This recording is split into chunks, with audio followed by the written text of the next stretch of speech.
श्रीमान् वेङ्कटनाथार्य कवितार्किः केसरी வேதாந்தாச்சாரியவர்யோ மே சந்நிதத்தாம் சதா ஹிருதி.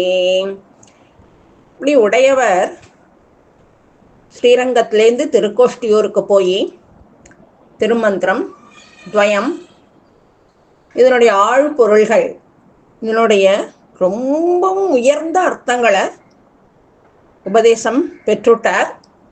அடுத்தது இன்னும் சில ஆழ்ந்த அர்த்தங்களை சொல்கிறதுக்கோசரம் திருப்பியும் வர சொல்லியிருந்தார் திருக்கோஷ்டியூர் நம்பி.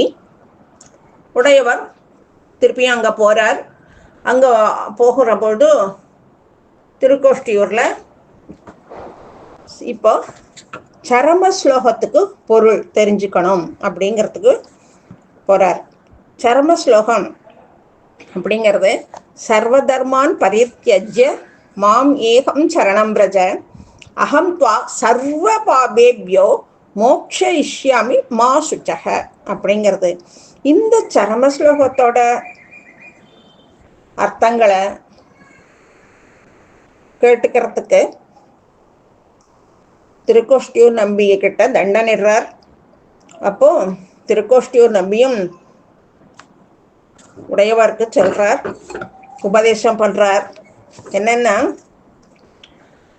ரொம்பவும் கடினமாக இருக்கிற உபாயங்கள் கர்மயோகம், ஞான யோகம், பக்தி யோகம், இதெல்லாம் இது எல்லாத்தையும் இந்த தர்மங்கள் எல்லாத்தையும் விட்டுட்டு நீ என்ன சரணட, நான் உனக்கு தடையாக இருக்கிற பாவங்கள் எல்லாத்தையும் தீர்த்து வைக்கிறேன், எல்லா பாவங்கள்லேருந்தும் உனக்கு விடுதலை கொடுக்குறேன் அப்படின்றதும், அப்படி நீ விட்டுட்டு இருந்தால் நீ என்கிட்ட பிரபத்தி பண்ணிட்டுட்ட சரணாகதி அடைஞ்சுட்ட அப்படின்னா உனக்கு நான் மோட்சத்தையும் தருவேன் அப்படின்னு பகவான் சொல்லியிருக்கான். அதனால கவலைப்பட வேண்டாம். முக்குணங்கள் சூழ்ந்தது இந்த உலகம். சத்வம், ரஜஸ், தமஸ் அப்படின்னு 3 குணங்களாலையும் நிரம்பியது இந்த உலகம்.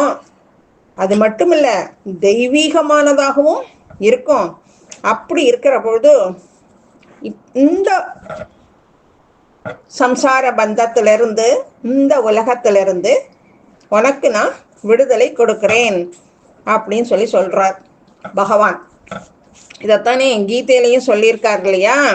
அப்போ திருமலை நம்பிகள் இதுக்கு இன்னும் உள்ள இருக்கிற ஆழ்ந்த பொருள்கள் எல்லாத்தையும் சொல்றார். அப்படி அந்த பொருட்களை, அந்த அர்த்தங்களை கேட்க கேட்க ராமானுஜருக்கு ஆஹா, இவ்வளவு அர்த்தம் பொதிந்திருக்கே.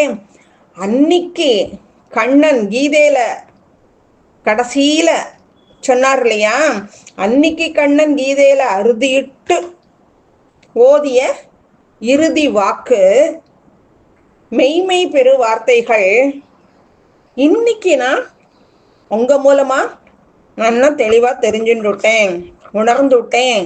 இவ்வளவு ஆழ்பொருள்கள் இருக்கு,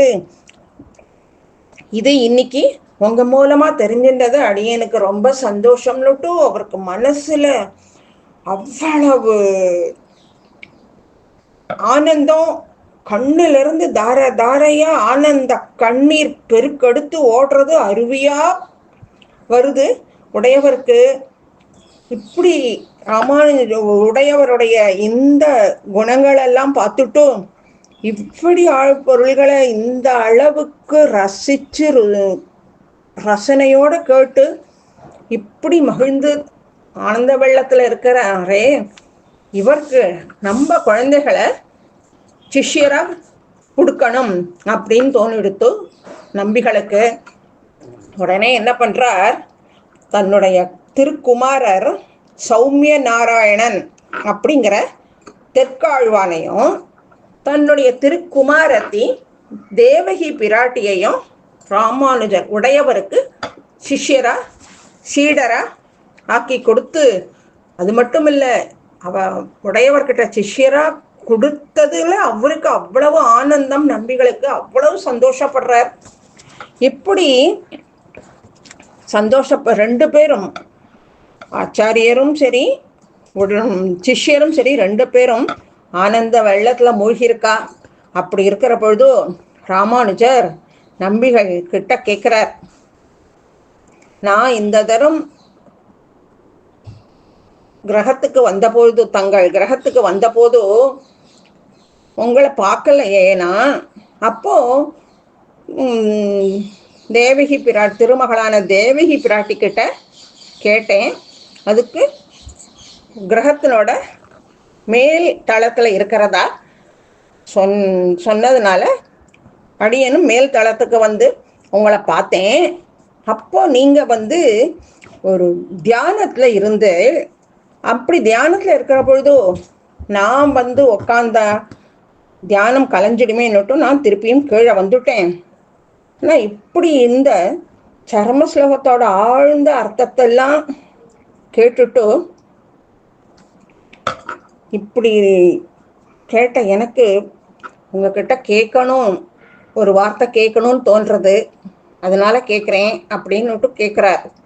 இந்த தரம் நான் வரபோது தேவரீர் மாடியில் தனியாக தியானம் பண்ணின்னு இருந்ததுனால அந்த தியானத்தோட ஆழ் பொருள் என்ன, அந்த தியானத்தினோட மந்திரம் என்ன, இதை அடியே நான் அறிஞ்சிக்க ஆவலாக இருக்கேன்.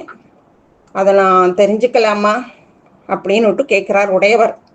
அதுக்கு உடனே நம்பிகள் சொல்கிறார், எங்கள் ஆச்சாரியர் ஸ்ரீ ஆளவந்தார் காவிரியில் தீர்த்தம் ஆடும்பொழுது ஆண்டாள் சொன்னபடி குளிர குடைந்து நீராடுவார். அப்படி அவர் குடைஞ்சு நீராடுற பொழுது அந்த ஜலத்துக்கு மேலே அவருடைய முதுகு மட்டும் ஒரு அழகிய தீவு மாதிரி தெரியும். அதை பார்த்து நாங்கள்லாம் ரொம்ப ரசிப்போம். குனிஞ்சு நீராடுற பொழுது அவரோட முதுகு எப்படி இருந்ததோ அதுதான் இன்னைக்கு என்னுடைய தியானத்தோட ஆழ்ந்த பொருளாக இருந்தது.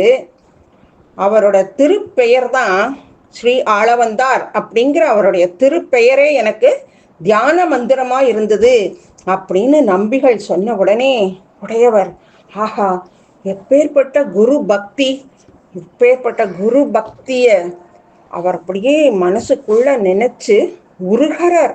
ஆஹா, வியந்து போறார் உடையவர்.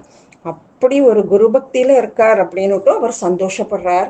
அதுக்கப்புறம் இந்த உங்ககிட்ட உபதேசம் பெற்ற இந்த துவயம் சர்மஸ்லோகம் இதனுடைய ரகசிய அர்த்தங்கள் எல்லாத்தையும் ஆழ் பொருள்களை என்னுடைய அந்தரங்க சீடர்களுக்கு சொல்றதுக்கு தேவரீர் அனுமதி தரணும் அப்படின்னு கேட்குறார்.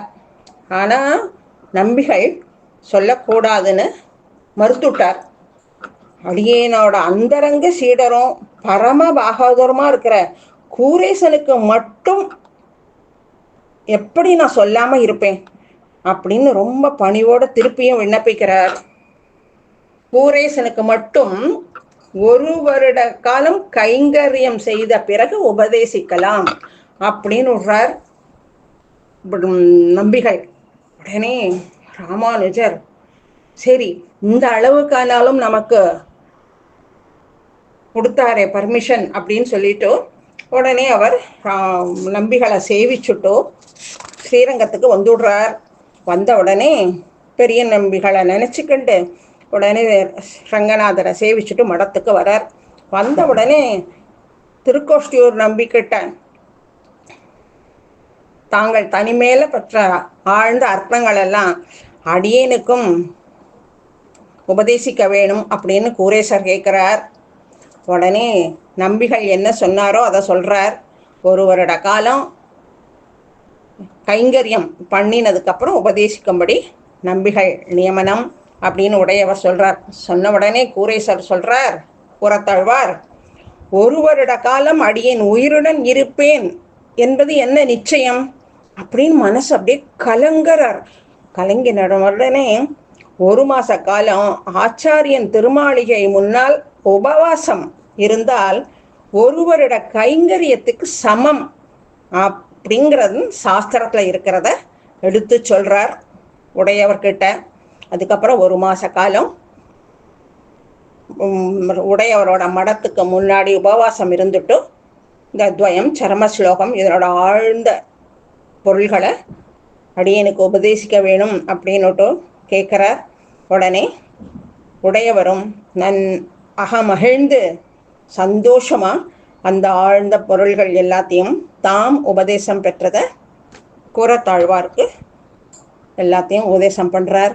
இதை கேட்ட கூரத்தாழ்வாரும் அன்னைக்கு ராமானுஜர் எப்படி பெரிய நம்பிகள் கிட்ட கேட்ட திருமலை நம்பிகள்கிட்ட கேட்ட உடனே சந்தோஷப்பட்டு மனசில் அவ்வளவு குளிர்ந்தாரோ அதே மாதிரி இன்னைக்கு கூரத்தாழ்வாரும் இந்த உபதேசங்களை கேட்டு அவ்வளவு சந்தோஷப்பட்டு அவ்வளவு ஆழ்ந்த பொருள்கள் இருக்கே, இவ்வளவு நாளாக நம்ம தெரிஞ்சுக்காம போயிட்டோமே அப்படின்னு அவரும் ரொம்ப சந்தோஷப்படுறார்.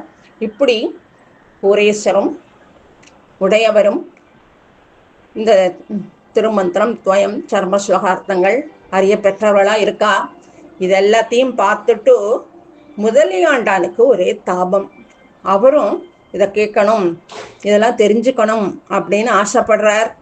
அதை எப்படி உடையவர்கிட்ட தெரிஞ்சுக்கிறார் அப்படிங்கிறத அடுத்ததில் பார்ப்போம்.